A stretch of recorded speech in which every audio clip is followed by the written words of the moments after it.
अरे एक नहीं, हमारे जाने के बाद ये किडनी किसी और के काम आए, इसलिए मैंने अपना liver, kidney, lung, heart, brain, आजकल liver, kidney, brain, lung transplant की व्यवस्था हो गई मेडिकल साइंस में। मैं इस मामले में मेडिकल साइंस का प्रशंसक हूँ कि ऐसे लोगों को भी हम जीवन दान दे सकते हैं, इसलिए मैंने देह दान भी दिया हुआ है, जीवन दान दिया हुआ है। अभी भी 100% मेरा योग के लिए, पुरुषार्थ के लिए, परमार्थ के लिए।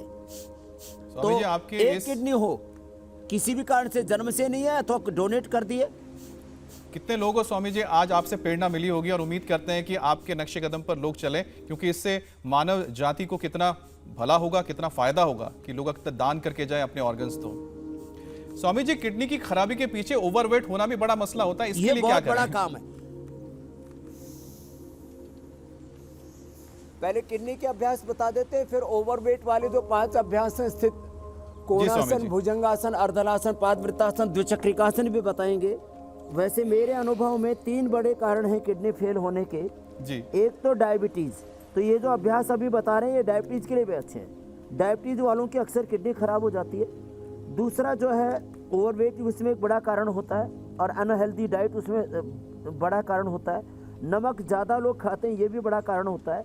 और स्ट्रेस का सीधा असर, सबसे ज़्यादा असर हमारी किडनी पर, हमारे पेनक्रियाज पर, और उसके बाद उसका असर पड़ता है हमारे ब्रेन और नर्वस सिस्टम के ऊपर। इसलिए तीनों चीज़ों से बचें, मोटापा से बचें, मधुमेह से बचें और तनाव से बचें, और उसको कम करने के लिए भी योग करें। अब जैसे मंडूकासन के बाद शशकासन कर रहे, ये डायबिटीज़ के लिए भी है, ये जो है स्ट्रेस के लिए भी है, और ये क्रिएटिनिन लेवल को बैलेंस करने। स्वामी जी, मैं ना शशकासन के थोड़ी सी ये जो मैकेनिज्म है ये समझना चाहती हूँ आपसे।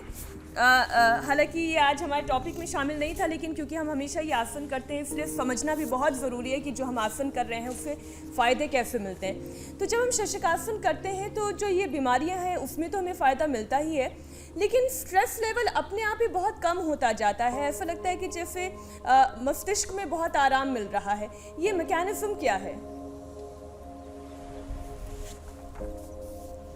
देखो, जैसे ही हमारी स्पाइनल कोड को हम आगे पीछे झुकने का मूवमेंट करते हैं, फॉरवर्ड और बैकवर्ड बेंडिंग से, central nervous system, peripheral nervous system, और आगे झुकने से हमारे पिट्यूटरी, पीनियल ग्लैंड और ब्रेन जो है ये रिलैक्स हो जाते हैं, उनमें ब्लड का सर्कुलेशन पूरा होने लगता है। 2 ही तरीके, या तो शीर्षासन करें या तो सर्वांगासन करें, उससे ब्लड का सर्कुलेशन अच्छा होता है।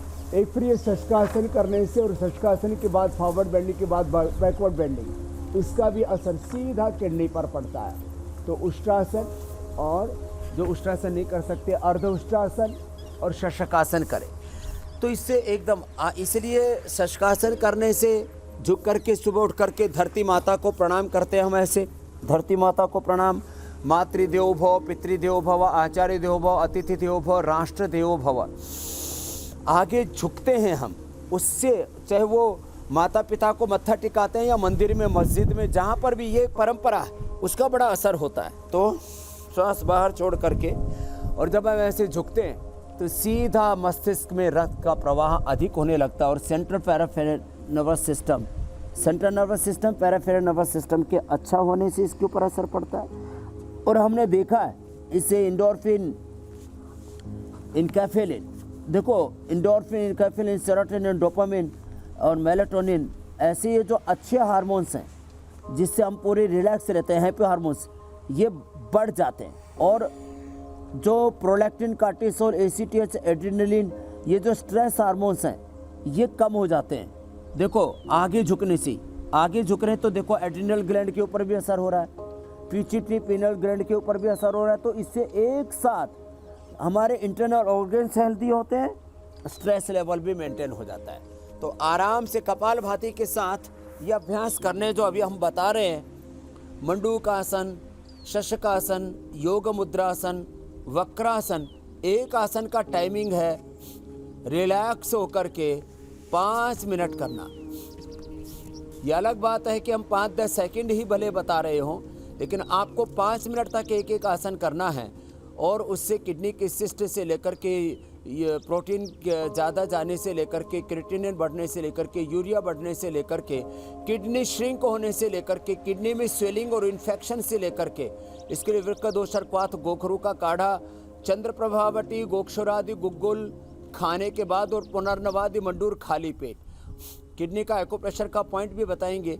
ये सब चीज़ें करने से पहले ही दिन से इसका असर होने लगता है। मैं कह रहा था सूर्यदेव संघर्ष कर रहे हैं, सूर्यदेव उदय हो गए हैं और बहुत सुहाना मौसम है। सबसे ज़्यादा अच्छे होते हैं महीने योग करने के लिए मार्च, अप्रैल और अक्टूबर, नवंबर। ऐसा क्यों स्वामी 4 जी? महीने सबसे अच्छे होते हैं सेहत को अच्छा करने के लिए। ना बहुत ठंड लगती है ना बहुत गर्मी। इसमें मौसम की तो ये जो है वातावरण में समदोषा समाग्नि समधातु मलक्रिय, माने समता होती है, न वात न पित्त न कफ, किसी दोष का प्रकोप नहीं होता है, न सर्दी न गर्मी, सारी प्रकृति समता में होती है। और समत्वम योग उच्यते।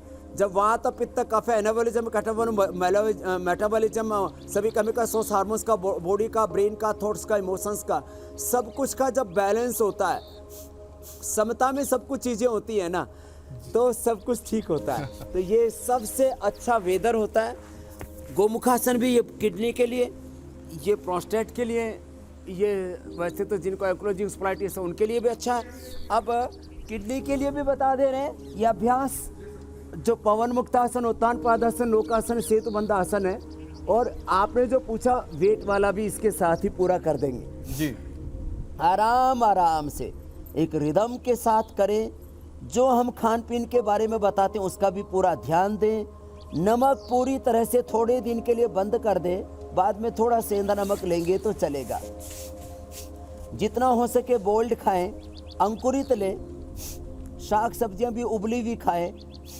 ऑयल, जिनको फैटी लीवर है, जिनको फैटी लीवर है, लिवर सिरोसिस है, जिनको हेपेटाइटिस है, वे, और जिनको किडनी की प्रॉब्लम है, ओबिसिटी भी बहुत ज़्यादा, तो थोड़े दिन आपने बहुत खाना खा लिया है, आपका कोटा पूरा हो गया, अभी थोड़े दिन फैट लेस आप भोजन लो, उसमें ऑयली चीज़ें नहीं होनी चाहिए, तो आप थोड़े दिन ये प्रयोग करेंगे। और एक खास बात बताना चाहता हूँ जी। पवन मुक्तासन, उत्तान पादासन, लोकासन करते करते जिनका भी मैंने क्रिएटिनिन लेवल 10-12 तक था, आपने देखा इंडिया टीवी पर, उनको हमने योग करवाया और यज्ञ भी हमने ये वृक्कदोषर क्वाथ और गोखरू के साथ यज्ञ करवाया और उनका 12-14 से लेकर के क्रिएटिनिन हम 1-1.5 तक ले आए।